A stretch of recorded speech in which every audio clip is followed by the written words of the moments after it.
Magandang hapon, ako po si Benison Estareja at meron muli tayong update regarding po sa ating monitor na si Tropical Depression Isang as of 5 p.m. araw ng Biyernes. Patuloy na tumatawid po dito sa may Northern Luzon ang nasabing Bagyong Isang. As of 4 in the afternoon ay nasa vicinity na po ang sentro nitong si Bagyong Isang sa bayan ng Agdipay sa Quirino.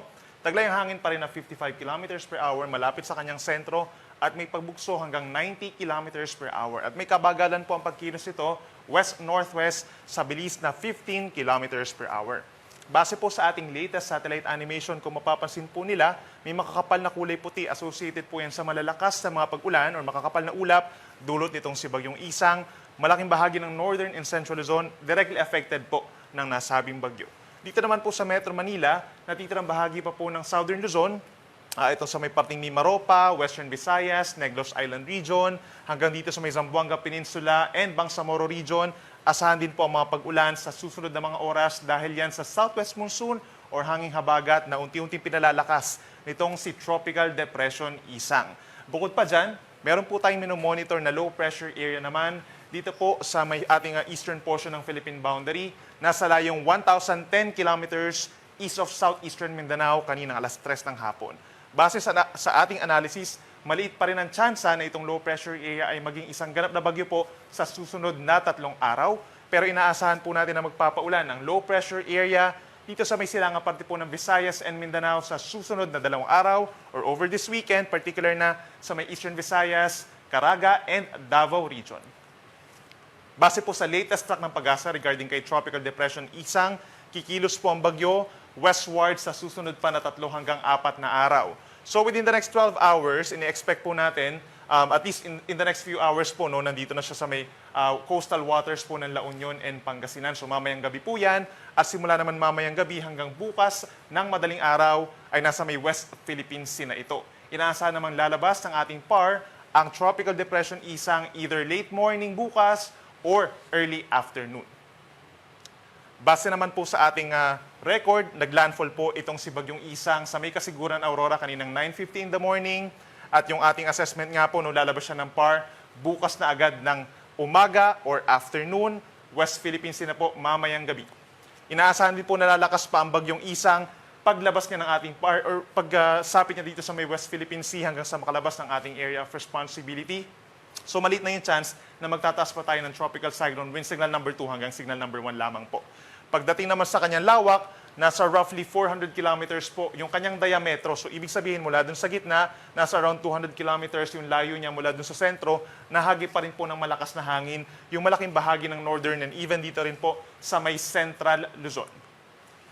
Kaya naman po sa ngayon, meron tayong nakataas pa rin na tropical cyclone wind signal number 1 sa malaking bahagi ng norte plus portions of central Luzon. Andyan pa rin ang signal number 1 sa Cagayan, Isabela, Quirino, and Nueva Vizcaya. Signal number 1 din sa Apayao, Kalinga, Abra, maging dito rin sa Mountain Province, Ifugao, and Benguet. Signal number 1 sa Ilocos Norte down to Ilocos Sur, La Union, and Pangasinan. At signal number 1 pa rin sa buong Aurora plus the northern portion of Nueva Ecija. So ibig sabihin po, pag meron tayong signal number 1, paminsan-minsan may mga pabugso-bugsong hangin pa rin po silang mai-experience in the next few hours. Pagsapit naman mamayang gabi, the moment na nasa West Philippine Sea na ang Bagyong Isang, mababawasan yung ating mga wind signals dito sa may silangang parte po ng Northern Luzon and Central Luzon. Then pagsapit bukas naman ng madaling araw, mas mababawasan pa yung ating mga wind signals and possibly itong mga nasa western side na lamang po ng Northern and Central Luzon ang merong mga wind signals. Samantala, in terms of pag-ulan, mas malawak ang aasahan nating mga malalakas na mga pag-ulan sa susunod na mga oras. Epekto po yan ng Bagyong Isang plus the habagat or southwest monsoon. Again, itong sa mga areas po na may southern Luzon plus Panay Island, ito po ay hindi direktang epekto po nitong si Bagyong Isang kundi dahil sa habagat. Hanggang 200 mm po sa may Zambales and Bataan, at dito rin sa may Occidental Mindoro dahil sa habagat hanggang 200 mm. So by nature po, mas madalas yung malalakas ng mga pag-ulan doon at posible ito magdulot ng mga pagbaha, hindi lang doon sa mga typical po ng mga mabababang lugar, no? Pati sa mga hindi masyadong binabaha na lugar, and then possible din sa mga bulubundukin na lugar kapag hanggang 200 mm ang dami ng ulan, ay magkakos din po ng pagguho ng lupa.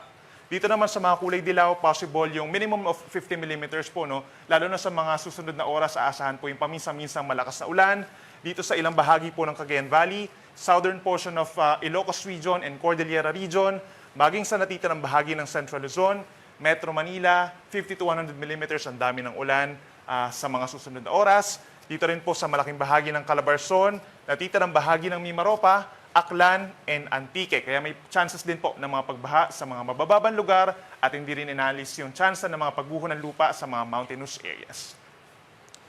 Pagsapit naman po bukas ng hapon hanggang sa Sunday ng hapon, ito yung time kung saan nakalabas na po ng PAR itong si Bagyong Isang, pero nandyan pa rin po yung epekto ng southwest monsoon or hanging habagat.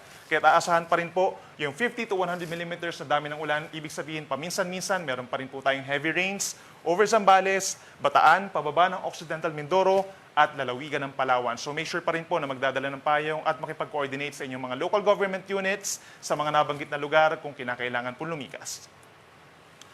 At pagdating naman po sa hindi direktang epekto nitong si Bagyong Isang, possible pa rin in the next few days, meron pa rin po tayong pabugso-bugsong hangin dulot ng southwest monsoon. By tonight, Zambales, Bataan, Metro Manila, Calabarzon, Mimaropa, Camarines Norte and Camarines Sur, Catanduanes, Burias Island, meron din mga gusty conditions, Western Visayas, Negros Island Region, Central Visayas, down to Dinagat Island, Southern Leyte, Surigao del Norte, and Camiguin, kahit malayo po sila sa bagyo, meron pa rin pong epekto ng southwest monsoon. At bukas, araw ng Sabado, may mangilan-ngilan pa rin po ng mga lugar dito sa Luzon, Visayas, or sa Luzon, ang magkakaroon po ng mga pabugso-bugsong hangin, dulot pa rin ng southwest monsoon. At para naman po sa ating lagay ng karagatan, wala pa tayong nakataas na gale warning, pero dahil po dun sa Bagyong Isang, aasahan po natin yung hanggang 3 metrong taas na mga pag-alon pa rin sa malaking baybayin po ng Northern Luzon, possible yung hanggang 3 metro sa susunod po na 12 oras. So ibig sabihin, equivalent po yan sa hanggang isang palapag ng gusaling taas ng mga pag-alon sa malayong bahagi ng Pampang. Delikado po ito for small and medium-sized na mga vessels. Samantala, dito naman sa baybayin ng Mimaropa and Western Visayas, 1.5 hanggang 2.5 metro ang taas ng mga pag-alon po ito. Delikado pa rin sa ating mga kababayan na nangingisda overnight, habang sa natitirang baybayin ng bansa, aasahan po natin yung kalahati hanggang 1 metrong taas in general na mga pag-alon. At para naman po sa lagay ng ating panahon, para po bukas, sa mga nagtatanong po, mas kakaunting lugar na lamang yung magkakaroon ng mga pag-ulan dulot ng southwest monsoon at yung trough nitong si Bagyong Isang. So dito sa may Ilocos Region, lalo na sa may Pangasinan, maging sa Benguet, ilang bahagi ng Central Luzon, lalo na sa Zambales, Bataan, Tarlac, Pampanga and Bulacan, Metro Manila, medyo makulimlim pa rin ang panahon sa umaga, down to Cavite, Batangas at malaking bahagi ng Mimaropa. Asahan pa rin po yung mga light to moderate with the times heavy rains, lalo na sa morning, then bahagyang hihina na pagsapit po ng tanghali, and then sa hapon, meron na lamang mga localized thunderstorms. Dito sa may eastern portion ng Luzon, aasahan na lamang po yung mga localized thunderstorms din po. In general naman, sa umaga, bahagyang maulap at minsan maaraw ang kalangitan. May kainitan na po pagsapit ng tanghali at sa hapon, pulo-pulo ang mga pag-ulan. Temperatura natin sa Metro Manila, 26 to 30 degrees, habang sa Baguio naman, 18 to 23 degrees Celsius. At sa ating mga kababayan po sa Palawan, patuloy ang epekto nga nitong southwest monsoon or habagat. Sa mga lalabas po ng bahay, make sure na meron tayong dalang pananggalang sa ulan, especially payong. Habang dito naman sa Visayas, malaking bahagi na po ang mag-i-improve ang weather conditions, mababawasan na yung mga pag-ulan. Yung mga pag-ulan din po, hindi na ganun kalalakas, apart from the localized thunderstorms. Pero pagsapit ng hapon, ilang areas pa sa may Summer Island na magiging maulan, as well as Southern Leyte dahil dun sa paparating po na cloud clusters na dala ng low pressure area. For Metro Cebu, 25 to 32 degrees, habang sa Puerto Princesa hanggang 31 degrees Celsius. At sa malaking bahagi po ng Mindanao, by tomorrow, asahan yung makulimlim na panahon umaga pa lamang sa may Caraga and Davao Region, dulot ng trough ng low pressure area sa may silangan po ng Mindanao. At aasahan din ng mga kalat-kalat na ulan and thunderstorms simula late morning hanggang sa gabi po yan. At ang natitirang bahagi ng Mindanao, bahagyang maulap at minsang maulap ang kalangitan, may tsansa pa rin po ng mga pulo-pulong pag-ulan as early as tanghali, then possible din po pagsapit ng hapon at gabi. Temperatura natin sa may Zamboanga City hanggang 32 degrees Celsius at sa Davao naman 24 to 30 degrees Celsius. At para sa ating extended outlook over this long weekend, malaking bahagi po ng Luzon, actually from Sunday hanggang sa matapos yung long weekend natin sa Monday, up until Tuesday, fair weather conditions. So ibig sabihin, wala tayong aasahan na tuloy-tuloy na malalakas na mga pag-ulan. Aasahan lamang po dito sa may parting Palawan, lalo na sa may Kalayaan Islands, ang maulap na kalangitan at mas madalas na pag-ulan dulot pa rin ng southwest monsoon na hindi naman po malakas in the coming days. Temperatura natin sa Metro Manila, posible pa rin maging mainit sa tanghali hanggang 33 degrees Celsius. Sa ating mga kababayan po sa Visayas, yung low pressure area na minomonitor po natin, affected po ng LPA na yun, itong eastern portion, itong Eastern Visayas, kabilang ang Tacloban City, hanggang sa matapos ang long weekend, asahan po ang makulimlim na panahon at mataas na tsansa ng mga pag-ulan. So make sure na meron tayong daladalang payong. Then pagsapit po ng Tuesday, malaking bahagi na po ng Visayas ang magkakaroon ng makulimlim na panahon. Yung Western Visayas and Negros Island region, dala po yan ng habagat na hindi pa rin kalakasan. Asahan lamang yung paminsan-minsang malakas na ulan at mga light to moderate rains, habang ang eastern and central portions of Visayas, asahan din ang maulap na kalangitan na sasamahan ng kalat-kalat na ulan, dulot naman ng trough ng low pressure area. At sa bandang Mindanao, pagsapit po ng Sunday and Monday, malaking bahagi pa rin ng Mindanao ang mga karanasang fair weather conditions, paminsan-minsan maaraw naman, may kainitan sa tanghali at may tsansa pa rin ng mga saglit na ulan at mga thunderstorms. Then pagsapit ng Tuesday, ito yung time kung saan nga po madalas yung mga pag-ulan dito sa may Pating Caraga region, Northern Mindanao, Zamboanga Peninsula, and some portions of Davao region dahil dun sa trough ng low pressure area. So make sure pa rin na meron tayong dalang payong kung lalabas po tayo ng bahay. At yan muna ang latest mula dito sa Weather Forecasting Center ng Pag-asa.